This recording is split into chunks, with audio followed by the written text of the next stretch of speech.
Ove pretnje danas su tako okrenute da je njihov porast, njihova količina toliko enormna, velika i karakteristično je da u svim vertikalama, bilo DDoS napadi, bilo skimeri za post terminale, bilo novi malware, znači nenormalno rastu i znači su toliko napredni da ih je jako teško detektirati. Pored znači zaštite takvih sistema, vi morate danas da se bavite znači detekcijom, detaljnom analizom znači takvih sistema, morate da znači nađete način kako da uklonite takav malware, tako infiltriranu znači opasnost u vašem sistemu i na prediktivni način znači da predviđate znači neke buduće incidente. Znači i to je danas u suštini kontinualni monitoring i kontinualna analiza vašeg postojećeg sistema. Jedini način odbrane od današnje pretnje koji je toliko mnogo, koje je jako teško kontrolisati na konvencionalni način, više ne može da se znači brani takvi pretnje. Kompanija Telegroup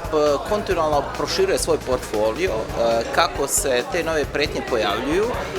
Mi imamo našu inicijativu i naš zadatak da stavimo, da napravimo end-to-end zaštitu i da imamo odgovore za sve izazove. Upravo je naša snaga, znači da takve sisteme koji nisu od jednog proizvođača integrišemo, napravimo interoperabilnost, puštamo funkciji i to krajnjim korisnicima služi znači da nesmetano vrše znači svoje usluge, a da im je sistem pouzdan, kontrolisan i upravljan.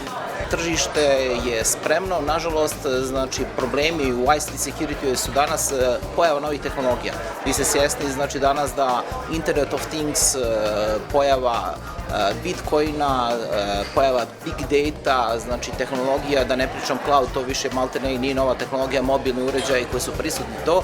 Problem je znači te rastuće tehnologije kako adaptirati u vaše sisteme, a znači svi želimo znači da da pratimo tehnologije, da imamo takve usluge i da ih koristimo znači zbog produktivnosti i efikasnosti našeg poslovanja. Vrlo je teško takođe, znači parametar na koji utiče je znači kompleksnost, sve to integrisati, znači je vrlo teško i upravo je Telegroup naša snaga, znači da pružimo krajnjim korisnicima, znači da se to na adekvatan način znači implementira, pusti u rad.